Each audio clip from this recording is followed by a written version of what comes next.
खरं तर काल 5 वाजता प्रचार थांबला आणि आजपर्यंत ज्या काही निवडणुका आम्ही इतकी वर्ष पाहतो, तुम्हीही पाहतात, त्याच्यामध्ये निवडणुकीचा प्रचार 5 वाजता संपल्यानंतर दुसरा दिवस रिकामा आणि त्याच्यानंतरच्या दुसऱ्या दिवशी मतदान, हे आतापर्यंतच्या निवडणुकीची प्रथा ही आजपर्यंत होती. या सरकारला काय हवंय याच्यासाठी म्हणून निवडणूक आयोग जे काही काम करते, याच्यामध्ये काल त्यांनी एक नवीन नोटिफिकेशन काढलं की आज मतदानाच्या आदल्या दिवशी तुम्ही 5 वाजेपर्यंत मतदारांना भेटू शकता. ही नवीन प्रथा, नवीन पद्धत कशी काय आली आणि कुठून आली ही काही कल्पना नाही.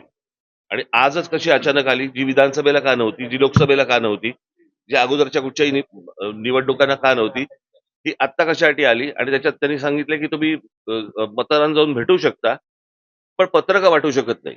मग कदाचित पैसे वाटू शकत आहात, असं त्यांना म्हणायचं असेल. ही मुळात मुभा मिळाली का, दिली का, आणि हा कायदा बदलला का, हे नव्याने या सगळ्या गोष्टी ज्या आणल्या जात आहेत, ह्या कशासाठी आणल्या जात आहेत. ह्याच्यातली अजून एक दुसरी गोष्ट, आता त्यांनी एक काहीतरी पाडू नावाचं एक काहीतरी मशीन आणलंय, प्रिंटिंग ऑक्झिलरी डिस्प्ले युनिट. हे कोणत्याही राजकीय पक्षाला सांगितलेलं नाही, कोणत्याही राजकीय पक्षाला दाखवलेलं नाहीये. मला असं वाटतं आता उद्धव ठाकरेंच्या पत्रावरती निवडणूक आयोगाला हे पत्र गेलेलं आहे की हे तुम्ही आम्हाला कधी दाखवलं नाही, हे नवीन काय युनिट आणलंय तुम्ही, हे लोकांनाही माहिती नाही, जनतेलाही माहिती नाही. आणि हे नव्याने तुम्ही आता हे त्या ईव्हीएम मशीनला लावणार आहात, हे काय मशीन आहे. म्हणजे हे दाखवावं, सांगावं इथपर्यंत पण गेलेले नाहीयेत निवडणूक आयोग. जे त्यांना हवंय ते करतायत. ते वाघमारे ह्याच्यावरती उत्तर द्यायला तयार नाहीयेत. अर्थात आत्ताच्या सरकारने हा वाघ कधीच मारून टाकलाय, त्याच्यामुळे त्यांच्याकडनं काही अपेक्षा नाहीयेत. परंतु ही कोणती प्रथा आणि हे कोणत्या गोष्टी या महाराष्ट्रामध्ये चालू आहेत आणि निवडणुकीच्या तोंडावरती रोजच्या रोज हे कायदे बदलतायत, हा काय प्रकार आहे. मला असं वाटतं की पत्रकार म्हणून तुम्ही देखील ह्या गोष्टींचे प्रश्न त्यांना विचारले पाहिजेत, जनतेने पण विचारले पाहिजेत की हा काय प्रकार सुरू आहे तो.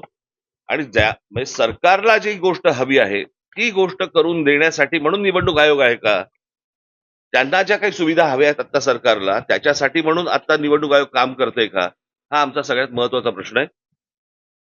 आमच्या दोन्ही पक्षाच्या सर्वच इतर राजकीय पक्षांच्या माझे सहकारी जे काम करणारे आमचे सगळे जेवढे सहकारी आहेत, शिवसैनिक आहेत, महाराष्ट्र सैनिक आहेत, या सगळ्यांना आम्हाला सांगायचे की सतर्क राहा, की तुम्ही आपल्या विभागामध्ये आपल्या बूथवरती कोणकोणत्या गोष्टी चालू आहेत ह्याच्यावरती तुमचं लक्ष असलं पाहिजे.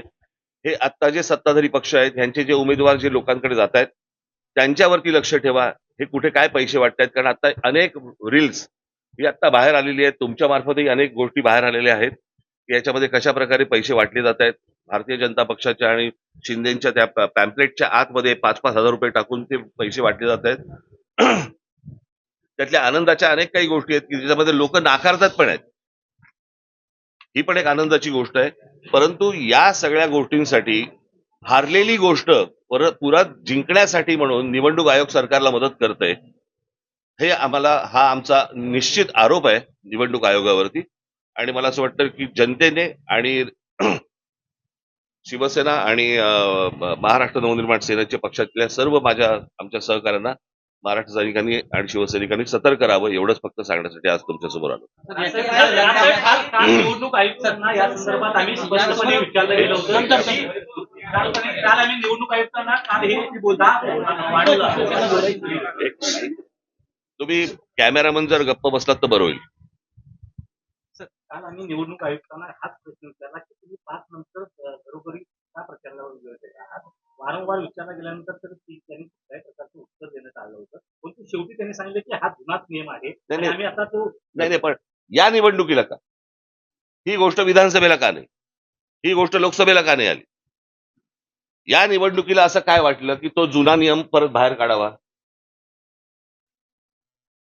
ईव्हीएम पण जुनी आहेत, आणि हे जे काय नवीन मशीन आणतायत त्याच्यावरती त्यांचं असं म्हणणं आहे की ती ईव्हीएमची मशीन जुनी झाली आहेत म्हणून आम्ही त्याला एक युनिट लावतोय. इमर्जन्सी वापरलंय. इमर्जन्सी जी काय मशीन्स आहेत ती आम्हाला कोणाला माहिती पण नाहीये, तुम्हालाही माहिती नाहीये, लोकांनाही माहिती नाहीये हे काय आहेत ती मशीन्स.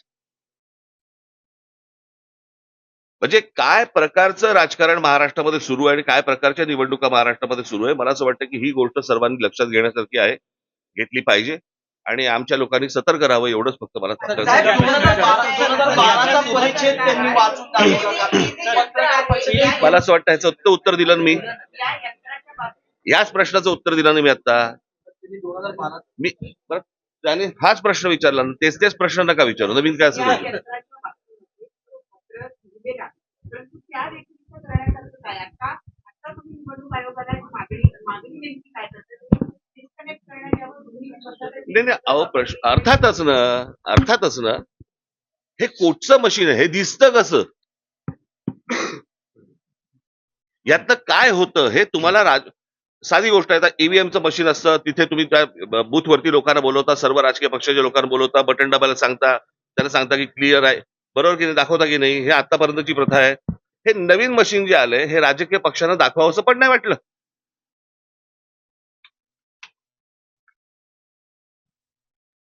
ह्याच्यामधनं गडबड होणार नाही परत मतदानामध्ये, ह्याची गॅरंटी कोणी घ्यायची. इतकी बेबंदशाही चालू आहे. आम्हाला आज असं वाटलं म्हणून आम्ही आज असं केलं.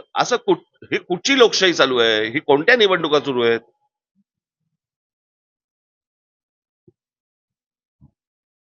ठीक आहे, आपल्या मार्फत फक्त एवढंच सांगायचं होतं. धन्यवाद.